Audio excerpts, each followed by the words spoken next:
अस्सलाम वालेकुम जी। वही हुआ जिस बात का डर था। 34 साल बाद पाकिस्तान को वेस्ट इंडीज़ ने पाकिस्तान में हरा दिया है। और इतनी ना अहल हमारी मैनेजमेंट है, इतनी ना अहल कैप्टनसी है, मतलब कोई हद होती है यार। आप अपनी एडवांटेज के लिए स्पिन ट्रैक बना रहे हो और आपसे खुद स्पिन नहीं खेली जा रही। ये मेंटालिटी जाहिर करती है कि किस लेवल की। अली तरीन ने रिसेंटली इंटरव्यू में एक कहा था कि पीसीबी की ना अहली ये है, पीसीबी में ये नहीं है, ये नहीं है। तो ये सारी चीज़ें रिफ्लेक्ट करती हैं कि वो बिल्कुल सच बात बोल रहा है कि ये है ही ना अहल लोग, कि किस तरह के लोग इन्होंने लगाए हुए हैं कि आप स्पिन ट्रैक बना रहे हो अपनी आसानी के लिए और आपसे खुद खेली नहीं जाती। ये लैक ऑफ प्रिपरेशन है।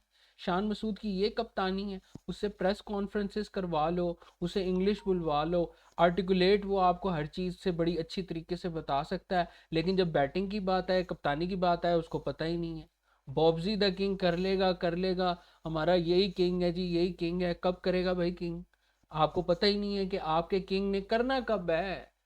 मुझे बताओ ना, लास्ट टाइम बाबर आजम ने आपको कौन सा टेस्ट मैच जिताया? आपको मुझे लास्ट वाला बताओ। आपको याद ही नहीं आएगा। फिर आप ये देखो, कप्तानी की जंग लगी हुई है, आपस में ये लड़े जा रहे हैं, लड़ी जा रहे हैं, लड़ी जा रहे हैं। लेकिन उस लड़ाई का फ़ायदा क्या हो रहा है जी? आप ये देख लो कि पाकिस्तान 34 साल बाद ये हार गया है वेस्ट इंडीज से इन पाकिस्तान। और सबसे बड़ी बात, एक मैं आपको एक बताऊं बात, कि 34 साल बाद तो हारा है।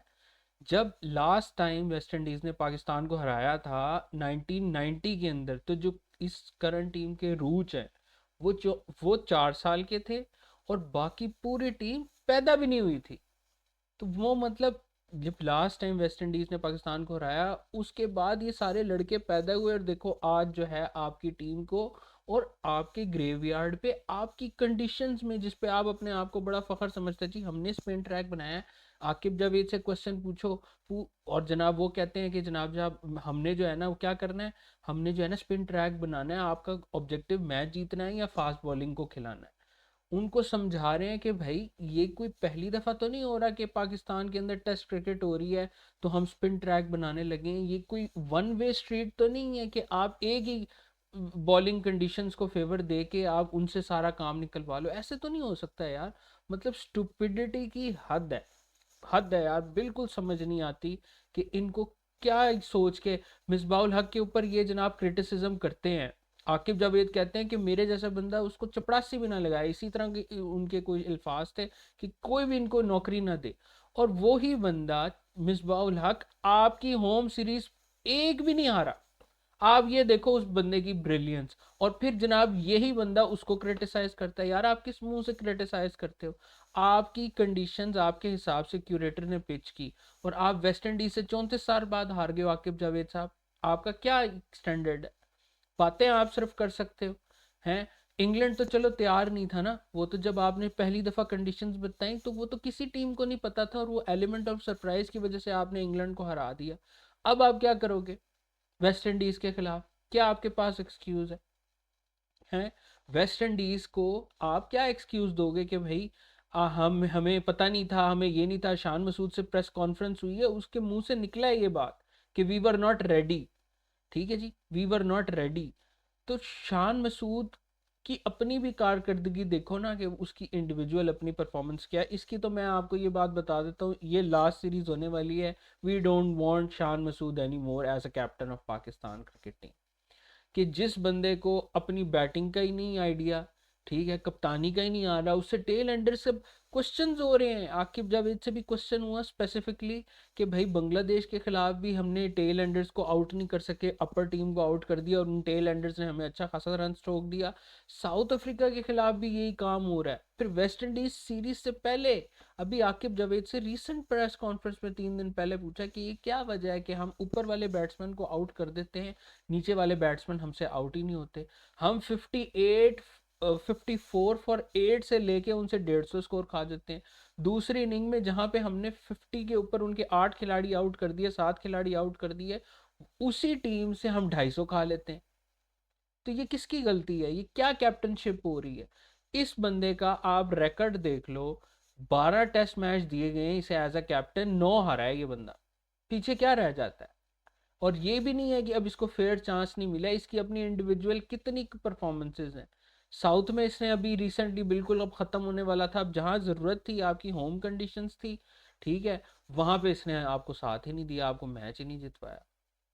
तो Shan Masood I think is over भाई। इंग्लिश के लिए आप कोई बंदा हायर कर लो, उसको तनख्वाह पे प्रेस कॉन्फ्रेंसिस के लिए, मीडिया टॉक के लिए रख लो कि वो सिर्फ इंग्लिश अच्छी बल्कि शान को ही हायर कर लो टीम में, तो ज़ाहिर है शान की जगह नहीं बनेगी अगर कप्तान नहीं होगा। और ये तो पीसीबी के कॉन्ट्रैक्ट के अंदर भी लिखा हुआ है कि सब्जेक्ट टू कैप्टनसी। तो अगर ये कैप्टन ना हो तो ये तो प्लेइंग 11 का भी हिस्सा नहीं एक किस्म से बनता। तो इसको आप वैसे तनख्वाह पे रख लो, तनख्वाह पे रख के इससे कहो क्या भाई तू प्रेस कॉन्फ्रेंसेस कर और हमारी जो है ना, हमें रिप्रेजेंट कर, आर्टिकुलेट अच्छा तू करता है, तू चीज़ों को डिस्क्राइब अच्छा करता है, तेरा यही काम है। बाकी जो मैच खेलना है ना वो शान मसूद के बस की बात नहीं है। आप देखो कि यार किस तरह से उनकी नई टीम ने, और वो देखो कितनी स्मार्टली क्रिकेट खेले हैं। दूसरी चीज़ ये बहुत इंपॉर्टेंट है कि यार देखो उन्होंने इंग्लैंड की सारी सीरीज ऑब्जर्व करके आए, वो प्रिपेयर होके आए।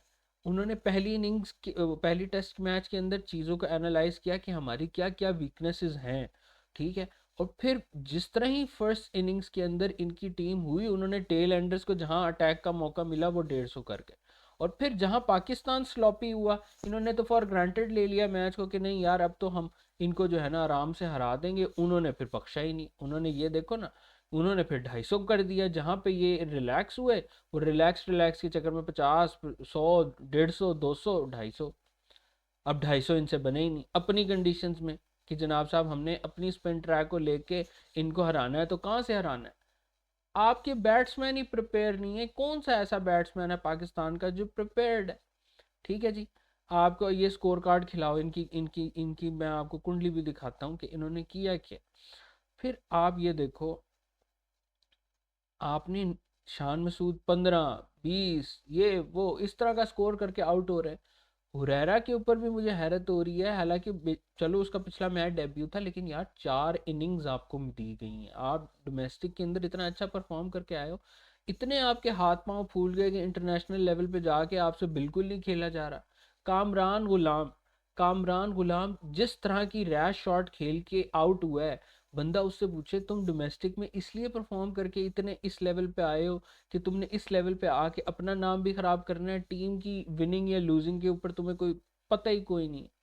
ठीक है, आयन चैपल जो है बिशॉप जो है वो क्या कहते हैं, fabulous win bye relatively inexperience teams आपको हरा रही हैं कि जिनको एक्सपीरियंस नहीं है। मैंने सबसे बड़ी मिसाल दी 1990 के अंदर, ये इनमें से रूज के अलावा बाकी पूरी टीम बॉर्न ही नहीं हुई थी, पैदा ही नहीं हुई थी। तो अब वो देखो पाकिस्तान कंडीशन में आके 34 साल बाद पाकिस्तान को हरा गए। Team in challenging foreign condition never once have they complain publicly about conditions. अच्छा, उन्होंने ये बात भी है कि उन्होंने कंडीशंस के बारे में कोई भी कंप्लेन नहीं की कि यार ये क्या ट्रैक है, पहले दिन ही इतना टर्न हो रहा है, इतना इतना पैच खुला हुआ है, इतने इतने वो ब्रेक पड़े हुए हैं बीच के अंदर, ना रोलर कोई डाल रहा है, किस तरह की कंडीशन। ये बात बिल्कुल सच है जी उसकी। They just got with in on the job. Tremendous credit to Brathwaite, Cole and the team. और वाकई भाई कॉन्ग्रेचुलेशंस के हकदार बनते हैं ये लोग, किस तरह से उन्होंने बेहतरीन किस्म की। अब आप ये देखो कि वेस्ट इंडीज टीम भी जिस तरह से इनको राइट ऑफ किया गया था रैंकिंग्स के अंदर से, उन्होंने ऑस्ट्रेलिया को भी हराया 2024 के अंदर ब्रिस्बेन में 8 रन से। और अब मुल्तान के अंदर जहां कंडीशंस पाकिस्तान के फेवर में थी, वहां पे आपको हरा रहे हैं 120 रन से। तो ये बताती है कि वेस्ट इंडीज टीम्स कितनी उसकी है। फिर अगर पाकिस्तान टीम की बात करो तो भाई आपका तो बिल्कुल ही कोई सर पैर नहीं है ना।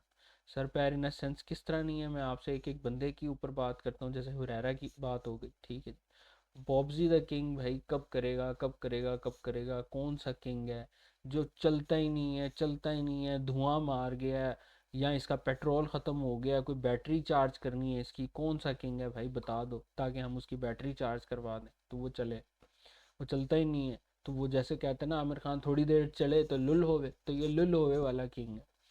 तो अब ये है कामरान गुलाम पे तो वाकई गुस्सा भी आता है कि जिस तरह की इंटरनेशनल क्रिकेट के ऊपर आपको पता है कि यार यहाँ टीम कुछ छक्का चौका नहीं मारना, आगे बढ़ के खेल रहा है और रैश शॉट पे ये आउट हुआ है। सऊद शकील को फिर हम मार्जिन ऑफ एरर देंगे, लेकिन उसमें भी इसको क्रिटिसिज्म इस तरह से बनेगा कि जब आप सेट हो जाते हो तो फिर यार आपकी जिम्मेदारी बनती है कि आप टीम को लेके आगे चलो। ठीक है, पहली इनिंग में भी उसने 32 मारा, सेट हो गया, इसमें भी 30 गेंदें उसने खेल ली थी, कंडीशंस की असेसमेंट हुई और आज वही 13 स्कोर पे आउट हो गया। काशिफ को तो छोड़ दो ना, उस बेचारे का तो डेब्यू और उसकी वैसे भी बॉलिंग स्पेशलिटी। तो मेन जो कंसर्न है वो यही है, रिजवान पे भी क्रिटिसिज्म बनता है कि क्योंकि अगर आप शान मसूद को निकालते हो तो नेक्स्ट इन लाइन आपके पास अगर कोई कैप्टन है तो वो रिजवान है। और Rizwan as a team player है, वो अपनी जो भी कोई, क्योंकि वो इस मैच के अंदर भी फील्ड प्लेसमेंट्स अपने हिसाब से देख रहा होता है, फील्डिंग को बता रहा होता है, लेकिन बात यह है कि रिजवान को भी यार अब जिम्मेदारी लेनी चाहिए। अब यहाँ पे उसकी जिम्मेदारी थी, आप देखो 62 गेंदें उसने खेली हैं और 25 स्कोर उसने बनाए हैं। तो जब 62 गेंदें आप खेल रहे हो, उसके बाद फिर एज अ सीनियर प्लेयर, यानी कि एक किस्म के आप मोस्ट सीनियर प्लेयर हो, उसके अंदर भी आप अगर मैच फिनिश या क्लोज लेके नहीं जा सकते, 250 स्कोर भी आपसे नहीं बन सकता, स्पिन कंडीशंस पे नहीं बन सकता, तो फिर क्या बन सकता है। और ये बात तो तय है ना, बाबर आजम हो गया या फिर वो शान मसूद हो गया, ये तो स्पिन के खिलाफ खेल ही नहीं सकते। ये तो पीएसएल लेवल पे, ये जिस साल मुल्तान सुल्तान जीता था, अगर आप उस साल की भी विकेट्स आप निकाल के देखें तो शान मसूद ज़्यादातर स्पिन पे आउट हो रहा है, बाबर आजम स्पिन पे आउट हो रहा है। और उस पीएसएल के बाद, पीएसएल 7 था आई थिंक, उसके बाद ये दोनों बंदे एक्सपोज हुए कि इनसे स्पिन नहीं खेली जाती। ठीक है, अब आपको ये था कि जब आप प्लेइंग 11 डिज़ाइन कर रहे हो या स्क्वाड आप अनाउंस कर रहे हो, आपको पता है आपने स्पिन फ्रेंडली कंडीशंस में अगर उनको खिलाना है तो एटलीस्ट इतना तो मेक श्योर कर लो कि जो 11 प्लेइंग 11 है वो एटलीस्ट स्पिन को तो अच्छा खेलते हो ना। अब इसके अंदर रिजवान फिर कंपैरेटिवली सही खेल लेता है और उसने बीच में 50 की भी है, लेकिन सेकंड इनिंग्स में इसकी जिम्मेदारी बनती थी। सऊद और रिजवान जो है ना वो थोड़ा, उनको आप उस तरह से क्रिटिसिज्म नहीं कर सकते, लेकिन बाकी शान, हुरैरा, आजम, कामरान गुलाम हो गया, सलमान अली आगा का इसका भी बहुत बड़ा रोल है कि यार आपको वो वाइस कप्तान T20 टीम में आपको कैप्टन बना दिया है, तो आप कोई जिम्मेदारी नहीं ले रहे हो। अब इस आगा सलमान की आप सारी इनिंग्स निकाल के देखो ना, रिसेंट टेस्ट के अंदर इसने क्या किया, इसकी परफॉर्मेंसेज ही नहीं है। तो इसको भी अब ये देखो ना, 9-15, 2-14, 19-48, टेस्ट के अंदर एक 48 है, फिर 18-6, तो कितने हो गए, 1 2 3 4 5 6 7 8 इनिंग्स के अंदर उसकी एक 50 नहीं है, 48 उसने मारा है। लेकिन फिर भी यार आप देखो सीनियर लेवल प्लेयर हो, आपको एक किस्म से एज अ सक्सेसर देख रहे हैं T20 के अंदर कि आपको रिप्लेस किया जाए और आप जिम्मेदारी लेने को तैयार ही नहीं हो। कहते हैं जी सलमान अली आगा जो है स्पिन को बहुत अच्छा खेलता है, कहाँ अच्छा खेलता है भाई, ना उससे शॉट लग रही है, ना उससे मैच फिनिश हो रहे हैं, ना उससे कुछ हो रहा है। तो मुझे तो मेरी बिल्कुल समझ से बाहर है कि ये किस तरह की क्रिकेट पाकिस्तान खेल रही है। तो आप ये आपसे इससे आइडिया लगाओ कि अब इसमें यही है कि अब कैप्टनशिप, क्योंकि वर्ल्ड टेस्ट चैंपियनशिप का साइकिल तो ख़त्म हो गया और जो भी नया साइकिल शुरू होगा, मेरी तो रिकमेंडेशन यही होगी कि आपको जो है ना ये चीज़ सोच समझ के कैप्टन बनाएं और फिर उसको ही पूरी वर्ल्ड टेस्ट चैंपियनशिप का साइकिल दें। और फिर उस साइकिल को देने के बाद, आप लोगों की ये भी जिम्मेदारी बने कि जनाब साहब आप उसको पूरा साइकिल दो, ये ना दो जिस तरह आप शान को ये साइकिल ख़त्म हो गया, इसका स्टेंट भी ओवर हो गया मेरे हिसाब से, इसको मज़ीद आप आगे ना चलाएं। क्योंकि अब मेरा नहीं ख्याल शान मसूद की प्लेइंग 11 में भी जगह बनती है। साइम अयूब अगर सही हो जाता है तो साइम अयूब के साथ आप ओपनिंग करवा सकते हो, किसी मेच्योर बंदे को, इमामुल हक हो गया या जो भी डोमेस्टिक में परफॉर्म करता है उसका हक बनता है। शान मसूद को मज़ीद आगे लेके जाने की कोई ज़रूरत नहीं है, क्योंकि जब उसका रोल ही नहीं है, ठीक है, वो ना कप्तानी अच्छी कर रहा है ना वो बैटिंग अच्छी कर रहा है, तो मेरे हिसाब से सारी जिम्मेदारी जो है ना इन दो बंदों की है। एज अ बैटिंग फेलियर जो मेन कोलैप्स की जिम्मेदारी बनती है वो शान मसूद पे और बाबर आजम पे, क्योंकि ये द मोस्ट सीनियर प्लेयर हैं और इनको जिम्मेदारी लेनी चाहिए थी कि पाकिस्तान टीम को स्पेशली सेकंड इनिंग्स के अंदर एटलीस्ट फाइट दें। 120 रन से हारना, 250 जहाँ टोटल कर रहे हो आधा भी नहीं आप बना पा रहे हो, तो ये रिफ्लेक्ट करता है the kind of cricket Pakistan is playing.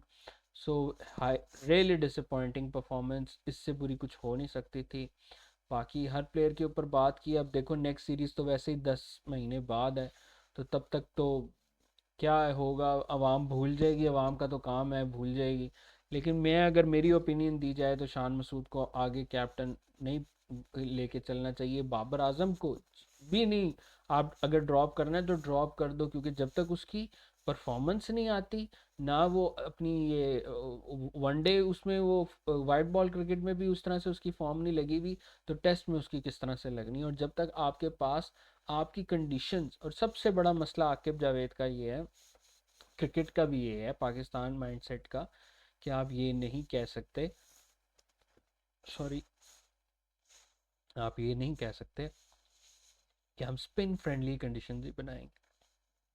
Conditions ऐसी होती हैं जो दोनों साइड को, मतलब बैटिंग बॉलिंग दोनों को सपोर्ट करें, और उसमें से 60% वो हो जो आपकी स्ट्रेंथ हो। मतलब अगर आपकी स्पिन स्ट्रेंथ है तो 60% स्पिन ट्रैक हो और 40% बैटिंग ट्रैक हो, ताकि 60% आपको एज मिले। ये नहीं होता कि आप 95% आप स्पिन ट्रैक बना दो और फिर आपके अपने बैट्समैन ना खेले जाएं। ये कोई रीजनेबल लॉजिक नहीं है, और ना ये कहीं पे होता है कि आप जनाब कहो कि ऑस्ट्रेलिया जो है वो बाउंसी, वहाँ पे ऑलरेडी ट्रैक्स हैं तो वो और मजीद बाउंस कर दें कि भाई हमसे भी ना खेला जाए।